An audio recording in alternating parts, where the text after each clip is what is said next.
Hello and welcome back to Life According to Dana. It was really great being able to kind of reach back and grab some clips from one of our Bible studies to share with you guys last time we did our podcast. But just this one subject keeps ringing in my heart and my spirit. And I just wanted to take a moment and just kind of talk to you guys about it.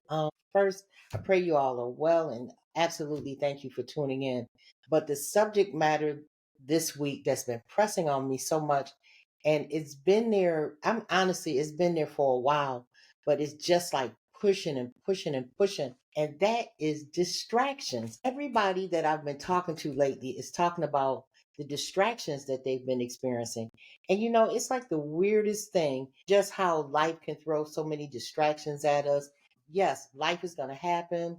Daily things come about, work, finances, relationships, and things of that nature. But what I'm talking about is how they can become distractions, but also how the enemy uses the tactic of distractions to keep us from getting at the heart of the matter when it comes to our warfare or how to fight back against things that we're experiencing. One of the greatest tools that the enemy uses against us is to make us focus on the thing or the person that may be causing us certain situations.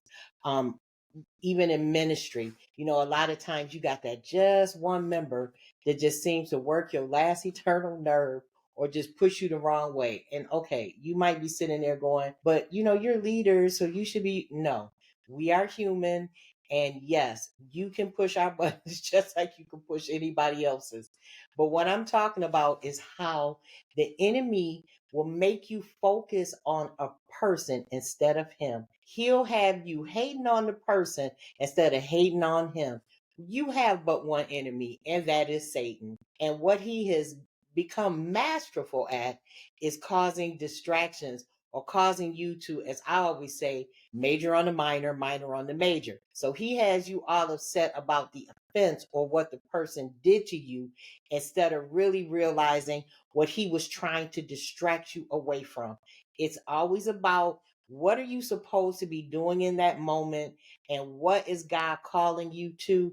And he will throw everything at you to keep you from focusing in on that thing, on your destiny, on your purpose. So he'll just throw your kids at you. He'll throw your husbands at you. He'll throw your girlfriend and your boyfriends at you.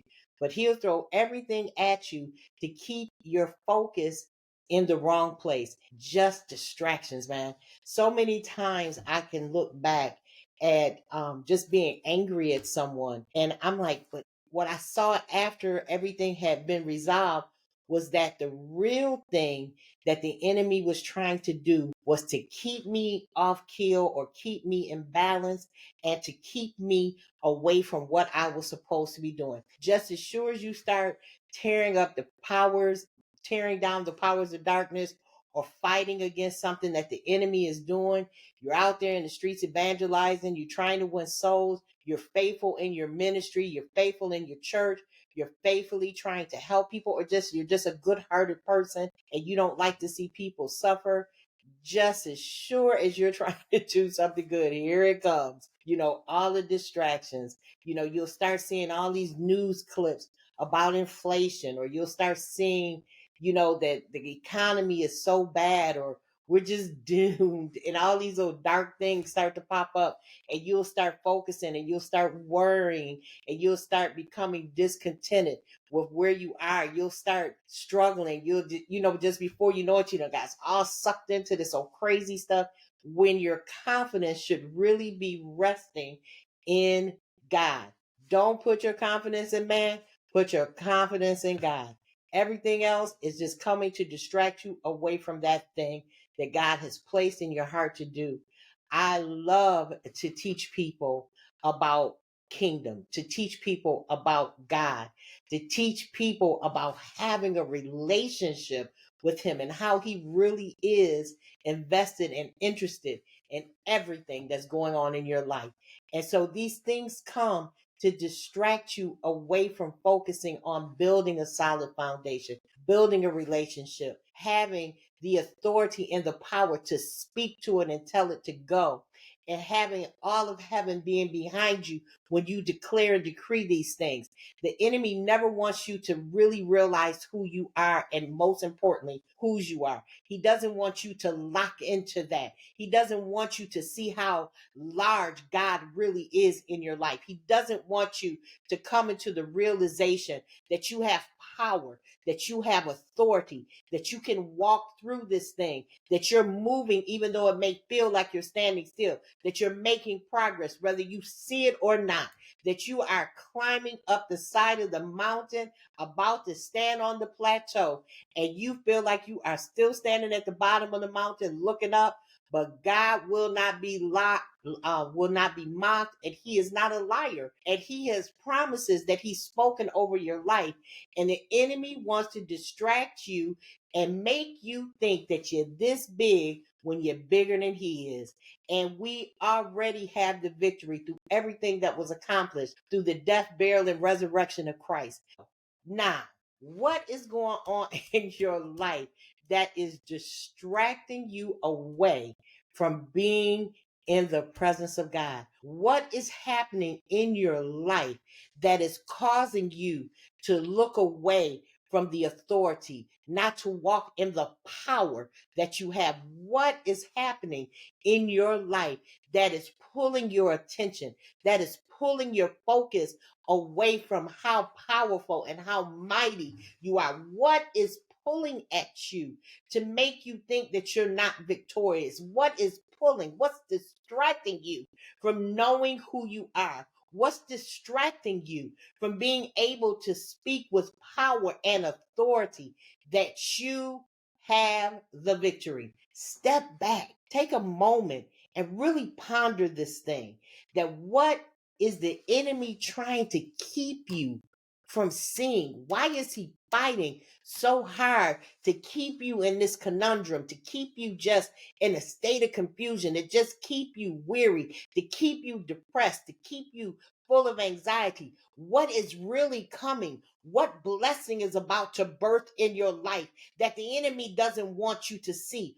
What is the thing that he's trying to get you to speak against? What is the thing that's coming that's going to be so large? You know, I was praying for someone a few weeks ago, and I prayed this prayer over them, and I want to speak this into your life, that God just bless you with a blessing that's worthy of ridicule. Something so large that people will suck their teeth, roll their eyes, and just not understand it. But you will stand there flat footed and give God the glory for the things that He's doing in your life, the things that He's accomplishing in your life. See, these are the words, these are the things that the enemy is trying to distract you from recognizing, that just as sure as He's throwing everything at you, there is a blessing that's coming into your life that He doesn't want you to recognize. He wants you to give up. He wants you to abandon your path and your destiny and your purpose. He wants you to throw your hands up in disgust. He wants you to walk away from the thing that God has for you. But the devil is a liar. We come against the distractions in your life, and we release the power of God over your life, over your minds, and over your spirit, that the distractions will be no more, that you will begin to walk with your eyes uncovered, that the scales will fall off your eyes,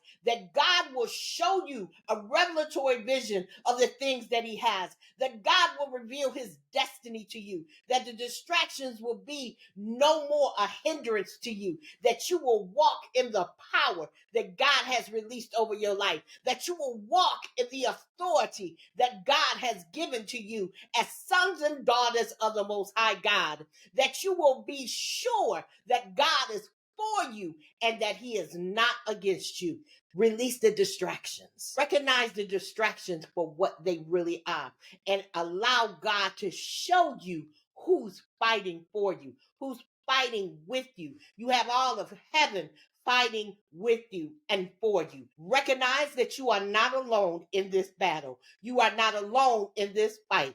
These distractions came that you might not hear what thus saith the Lord. But again, the devil is a liar. And God is releasing this over your lives that you can know him, his character, and what he has planned for your life.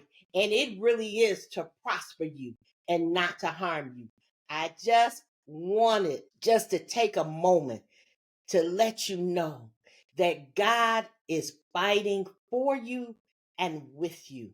Enough with the distractions. Recognize that the enemy is blowing a smoke screen, a whole smoke screen, because he does not want you to recognize what God is really bringing into your life. Be encouraged, stand tall, stand in your authority, and walk with power. And tell the enemy to get behind you. Be blessed, and I'll prayerfully see you back here next week. No more distractions. Have a blessed day.